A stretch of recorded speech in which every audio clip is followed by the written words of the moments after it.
Warning, this video is intended to be an entertaining Halloween video. Do not duplicate any of the shenanigans or tomfoolery seen in this video. Serious injury or death may occur. Any promotion of products in this video are fake. Please don't call any numbers seen on the screen. Can't believe I have to say this warning here. I wonder if anyone is even listening or reading anymore. They probably all skipped ahead. I can probably say whatever I want right now, no one can even hear. Oh well, I'm gonna get to the video. Are you dreading another Halloween season filled with tiny monsters raiding your house? Do you live in fear of running out of fun-sized candies and finding your house once again being the victim of the toilet papers? Are you afraid that an empty sugar bowl means another fall of cleaning egg off the house? Well, worry no more. With this revolutionary product, it peels and slices, skins and dices, all at the lowest prices. This machine can take an ordinary full-size candy bar that would only placate one little Kremlin and turn into a basket full of petite confectioner morsels. Don't let this be another Halloween where you cower in the basement. This Halloween, you need to guillotine to be supreme. That's right, with this amazing guillotine, you can delight the children of your neighborhood. And if you call now, we will throw in this amazing new attachment absolutely free. Must pay an additional $300 for shipping and handling. Let's see how it works. What's this? No, don't worry, it'll help you. No, go. No, I don't want to go. I can't. Ah! What's this? Yeah, I'm telling you, this will help you. Are you sure? Yeah, all your aches and pains will go away. Really? I've never heard any complaints afterwards. Oh, okay, I guess. I just stick my head through here? Yep. Okay, how's that? Hey, what are you doing? Why are you strapping me in? Just don't want you to move. It might upset the machine, but don't worry, it'll work. Oh, okay. Okay, I'll just sit right here.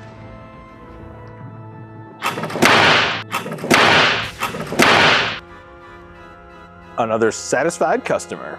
Let's see how this was put together.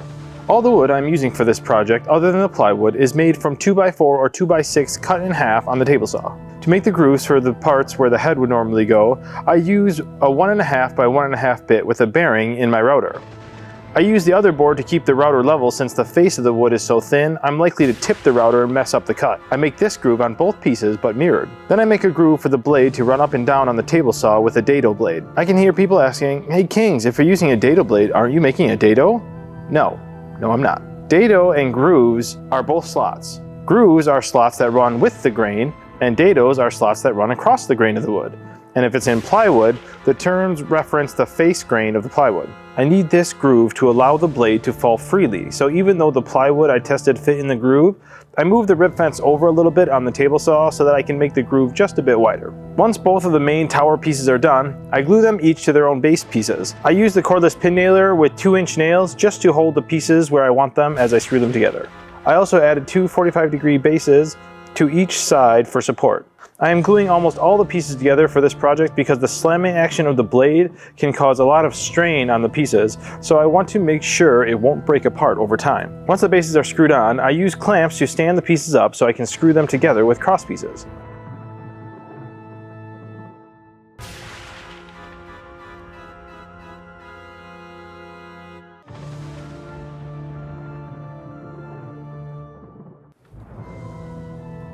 The top piece can't be glued in because I need to be able to add the blade later, and I need to be able to remove the blade if I ever need to sharpen it. To make the hole for where the neck would normally be, I drilled a hole with my drill press, making sure to have a scrap piece beneath the wood. Then I rounded the corners. I wouldn't want anyone to get a splinter. Then I just ripped the whole thing in half on the table saw, making sure to put the center mark on the center of the blade rather than measuring in between the blade and the rib fence, as that would make one side a blade width shorter than the other side. I nailed the bottom piece in, but the top piece needs to be able to move freely. I should have clamped the sides to fit the pieces in there tight. You will see later that I had to clamp it and squeeze the wood tighter to get my cross pieces to fit as I cut them all to the same length at the beginning. Now I'm going to glue up the center pieces that hold the blade. I'm using pre-finished plywood scrap because it's slicker and I want it to slide freely down the tall rails. I make sure to sand everywhere I am putting glue since it won't stick to the pre-finish. The center piece of these 3 pieces is longer as it is the part that will fit into the rails. I want to make this out of 3 pieces of wood instead of 1 because I want the additional pieces to help the whole assembly remain straight as it goes down, and also I need the added weight to add momentum to the cut. Since it is such a short drop, I need it to be as heavy as possible. As that glue sets up, I'm going to work on the blade itself.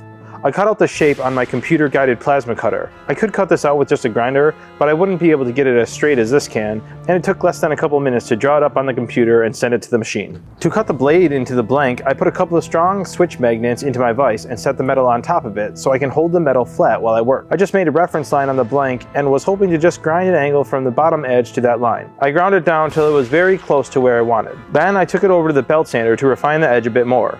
It turned out pretty well, but it is in no way perfect. I don't have tons of experience shaping large blades or even in metallurgy or metallurgy, that's the one, metallurgy. Once the blade was cut in there, it was time to drill the holes for the bolts. On the first hole, the bit wanders a bit when I start to drill, so before I drilled the next few, I hit a metal punch with a hammer into the center where I wanted to drill a hole. This stopped the drill from wandering. Then I just used a large bit the size of the screw head to make the countersink for the holes.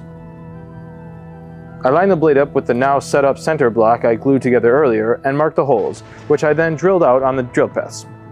I attached the metal to the block using 7 bolts with nuts that I had lying around in my catch-all screw and nail tray. You know, the tray that has 1 million different screws and nail types in it, that I can't get myself to throw out because I know I'll use them all up one day. Pretty sure every woodworker has one. Then I built a wood frame with 2 legs in the back as a spot to place the plywood bed. I'm not even sure what plywood this is. I think it was part of a crate or something I got a while ago, and it was sitting outside for the last few years and was pretty warped. It was even starting to delaminate, so I put a bunch of screws in it to keep it flat. I screw a thick block of wood to the blade assembly to add weight and to add a better spot for screws to be added for accessories. Then I drilled a hole in the top center for a rope to pass through, or in my case, some dry line, as that was all I had lying around. I screw a pulley over the hole I just drilled, then another pulley on the side, and then feed my dry line all the way through. I attached the dry line to the blade assembly with a very wide-headed screw. I needed something to hold the blade up, and I happened to find a gate latch I had lying around in my Amazon cart.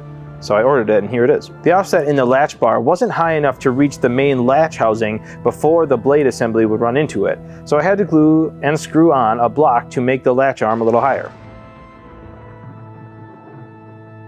Once that was on, I added a small rope tie to the side to keep the rope from just hanging around and as an extra safety when the blade is in the up position. I just drilled a hole in the top for the release rope. I didn't want it to be super smooth because I didn't want it to be super easy to pull the blade release. I wanted it to be a deliberate hard pull.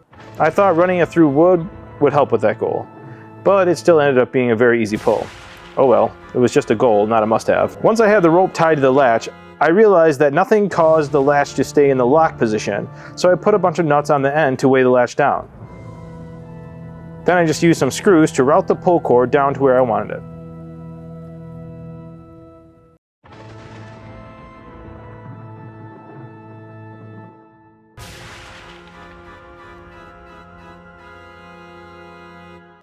The last thing I did was to add some vertical blocks that go right to the ground to absorb the impact of the blade as it slams down. Then I just give it a dry test.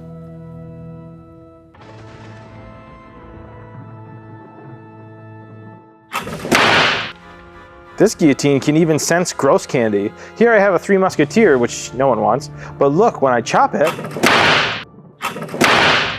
it turned into Baby Ruths. Nice. Well, that's it for this week's video. I hope you enjoyed it. Be sure to leave us a like as that really helps out the channel. And don't forget to subscribe so you can be entered into our current giveaway. Details are in the description. Also, let me know in the comments a video or topic you'd like me to cover.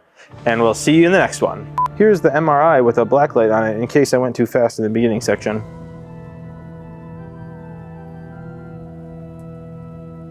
Oh, I like that.